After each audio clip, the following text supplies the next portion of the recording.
Gleirinho de Prosa está de volta, hoje entrevistando o historiador José Otávio de Arruda Melo. Aí você falou ainda há pouco, José Otávio, que João Agripino evitou o pior. Falou que ele assumiu que pediu a cassação de Vital do Rego e falou também do gundinismo. Vamos desdobrar esses três pontos. Essas três questões, né? Isso. Primeiro, a questão de evitar o pior. O pior naquele momento seria um interventor militar na Paraíba. Havia essa possibilidade? Havia essa possibilidade em alguns estados. Isso se materializou em Goiás, por exemplo, no Rio Grande do Sul. Há estados onde a repressão foi muito pior do que aqui na Paraíba. Na Paraíba, um lugar onde a repressão foi terrível foi Campina Grande. Agora, sem que se entenda por quê. Mas em Campina, liquidaram tudo. Tudo que era liderança em Campina, liderança sindical, liderança estudantil, liderança política, liderança partidária. Muito tempo depois, eu conversei com Josué Silvestre, que é um analista. Josué disse o seguinte: Campina era uma cidade muito particularista, era uma cidade muito individualista. E o sistema militar queria exatamente uma agregação das partes ao todo. Então, como ela não conseguiu dominar Campina Grande, ela então vingou-se, pegando as lideranças políticas. No fim, pegou até Álvaro Gaudêncio. Não pegou porque Álvaro Gaudêncio não foi candidato, mas eu vi quando Hernani Sato, eu estava lá, quando Hernani Sato disse a Álvaro Gaudêncio assim: amigo velho, você não se candidate não, porque se você se candidatar aqui, nós lhe caçamos. Hernani era o delegado, Hernani era o representante aqui da ditadura, né? E não ocultava isso, embora também um homem sério. Também evitou o pior. A Paraíba naquele momento... Mas João Agripino também não era, não? João Agripino era. Sim, eu lhe interrompi, professor. João Agripino era. Você ia dizendo naquele momento... Há uma coisa curiosa, né? Hernani Hernani era reacionário, coisa que João Agripino não era. João Agripino, inclusive, flertava com a centro-esquerda. João Agripino era ligado ao Partido Comunista aqui. Lançou a candidatura de Santa Cruz a prefeito da cidade em 1959, né? É o chamado udeno-comunismo. Botava a mocidade dentro de casa para falar mal do governo dele, para falar mal do governo. João Agripino era um homem muito hábil, né? Pois bem, então eu acho que ele evitou o pior. Agora, aí tem o problema de Vital do Rego. Vital do Rego era muito rebelde e estava dentro do sistema, ficou com o sistema arenista, com o sistema governamental, com o sistema militar, mas agindo contra o sistema militar. Por exemplo, Vital do Rego determina a vitória de Ronaldo Cunha Lima na eleição de 1968, né? Porque eram dois candidatos. João Agripino foi para lá fazer campanha. Colocou em pauta a chapa Severino Cabral, Raimundo Asfora. Ronaldo era pelo MDB, era minoritário, mas Vital, que era da Arena, passou-se para o MDB. Para apoiar Ronaldo. Para apoiar Ronaldo, e foi o que determinou a vitória de Ronaldo. Ronaldo começa a crescer. Ronaldo é menos votado do que Cabral. Ronaldo não foi menos votado que Cabral na eleição de 1968? Não, Ronaldo já tinha uma certa liderança, mas não chegava aos pés de Cabral. A grande liderança de Campina Grande era Cabral, né? Que herdava o pai de Milton Cabral. Pai de Milton Cabral. O pé de chumbo, chamado pé de chumbo. Herdava aquela tradição de Argemiro, de Almeida, de Plínio Lemos. A grande liderança populista, inclusive, né? Então, como Vital era muito rebelde, e como aí tem o problema do gondinismo. O governo de João Agripino, eu não sei se João Agripino teve participação. João Agripino ele negou. Mas o fato é que o gondinismo estava criando problemas para João Agripino. Aí eu sei porque eu era assessor de imprensa e via as coisas, né? O problema Você era assessor de imprensa de João Agripino. De João Agripino. Fui quase 2 anos. O gondinismo é Pedro Gondim e companhia. E seus seguidores, né? Chico Souto, Robson Espínola, Vital do Rego, Vital, inclusive, genro dele. Vital não é casado com Dona Nilda, não é filha de Pedro Gondim, né? Então, olha, sem o apoio de Pedro Gondim, João Agripino não teria chegado ao governo. A esse detalhe. Na luta de João Agripino contra Rui individualmente era majoritário. Rui era majoritário, tanto assim que João Agripino, na última hora, teve de mudar o seu vice, teve de colocar Pé de Chumbo como vice. E tirou quem? Mas logo tirou Silvio Porto, que era do gondinismo, um candidato muito fraco, inclusive, grande figura urbana. Grande figura, inclusive um homem que me protegeu muito, sabia? Foi? Quem foi? Silvio Porto. Foi, né? Foi corretíssimo comigo. Foi, nunca esqueço isso. A gente vai falar. Pois bem, então, o gondinismo achava que tinha sido responsável pela eleição de João Agripino. E começou a cobrar coisas. Acontecem coisas curiosas. Por exemplo, no dia, você pega a União, do dia seguinte, a posse de João Agripino, Pedro Gondim estava deixando o governo. Sabe o que Pedro Gondim fez? Visitou todas as secretarias, terminou na educação. Foi como se fosse ainda o governador. Ele estava ainda pensando que mandava, pensando que dominava, porque sem o apoio dele, João Agripino não teria derrotado o Rui Carneiro. Então o Gondinemo começou a exigir muitas coisas.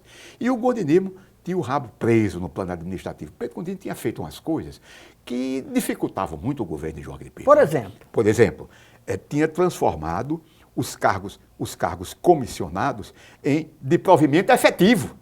Então João Agripino chegou, não podia nomear o diretor de Detran, o diretor de Cagepa, o diretor de Suplan. Na Suplan nem havia ainda, era DESEC, qualquer coisa assim, porque Pedro Gondim tinha colocado todo esse pessoal. Tudo efetivo. Tinha efetivado esse pessoal todo. Então, havia problema. João Agripino para realizar o governo, João Agripino teve de desbastar isso, né? Ele mesmo dizia, né, que o primeiro ano ele levou para arrumar a casa. Arrumar a casa era isso, era livrar-se do entulho gondinista. Exatamente. Passar a vassoura. E os gondinistas em cima. E os gondinistas em cima cobrando exatamente o que tinham dado e o que não tinham dado. Houve tentativas de ajuste, tentativas de reajuste e tal. No fim, agora, foi caçado o gondinismo todo. Inclusive Silvio Porto, que era líder do governo na Assembleia. A pedido de João Agripino? Não. Ninguém sabe, ele, né? Não, eu não posso dizer. Quem era gondinista? Ele nega. Mas o fato é que esse acontecimento favoreceu muitas coisas para João Agripino. Há uma coisa curiosa nas cassações aqui da Paraíba, viu? Todas elas favorecem João Agripino. Por exemplo, a de Nilton. Aí o pessoal, por conta disso, diz, olha, se favorece é porque ele participou. Mas eu não posso dizer isso, porque não há prova, né? O caso mais típico é o de Nilton Rick, né? Nilton Rick era o candidato e não Rui Carneiro. E tinha uma coisa que Rui não tinha. Nilton tinha comunicação com as massas. Nilton sabia falar. Nilton era mais ligado à esquerda. Rui Carneiro fez uma campanha aqui muito oblíqua. Rui Carneiro fez uma campanha aqui em 1965, né, apoiando a ditadura. Há uma coisa curiosa. Rui Carneiro? Rui Carneiro ia para os comícios, meu amigo, o presidente Gás, não era Gás, não, o presidente Castelo Branco, enquanto João Agripino tirou o representante do SNI aqui, o coronel Bolivar.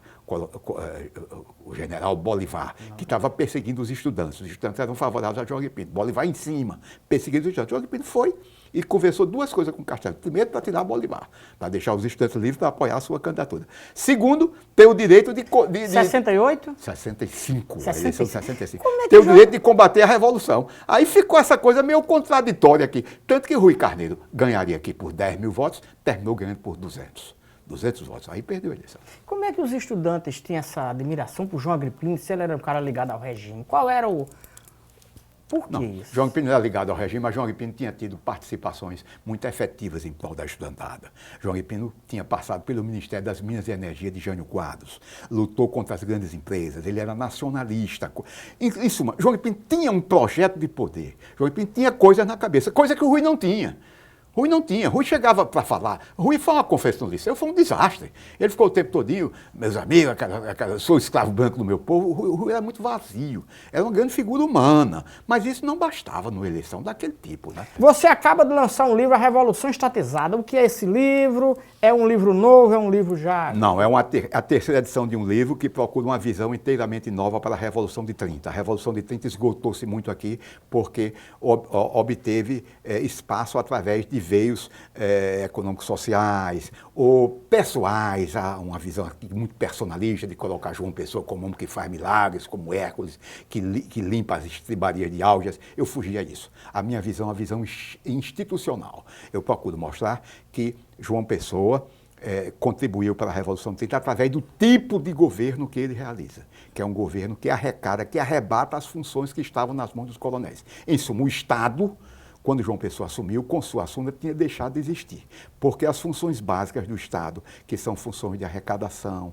de arrecadação fiscal, de segurança, de obras públicas, de crédito, de aplicação da justiça, de administração municipal, tudo isso estava nas mãos dos coronéis. Então, João Pessoa, o que é que João Pessoa faz? Arrebata isso, arrecada isso, os coronéis reagem através da Guerra Civil de Princesa, João Pessoa morre, mas o exemplo de João Pessoa frutifica. A minha tese é que a atuação de João Pessoa vai fomentar Vargas. O que Vargas faz no plano nacional é exatamente com outras possibilidades e outras perspectivas. Vargas também rezava por essa cartilha, porque era homem do positivismo castilhista do Rio Grande do Sul, mas Vargas desenvolve no plano nacional aquela mesma estria politicamente autoritária, economicamente modernizadora e socialmente de incorporação do operariado, que foi exatamente a linha seguida por João Pessoa no governo do Estado. Então, a tese do meu livro, que está sendo lançada em 3ª edição, é exatamente esse aqui, A Revolução Estatizada, um estudo sobre a formação do centralismo em 30. Eu vou deixar esse exemplar aqui com você. Vou deixar esse exemplar com você. Pois bem, a minha tese é essa,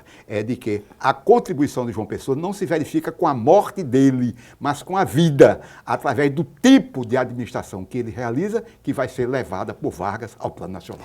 E o programa de hoje tá tão bom que, pela primeira vez, eu achei que tinha mais um bloco, terminei me atrapalhando. Muito obrigado e gostaria de trazê-lo aqui de volta para a gente falar sobre outros temas. Eu venho. Ok? Para falar sobre o livro, você leu, vamos fazer o seguinte, você lê o livro e daqui a 3, 4 meses você me chama para ver de novo. Dedinho de Prosa vai ficando por aqui, até a próxima.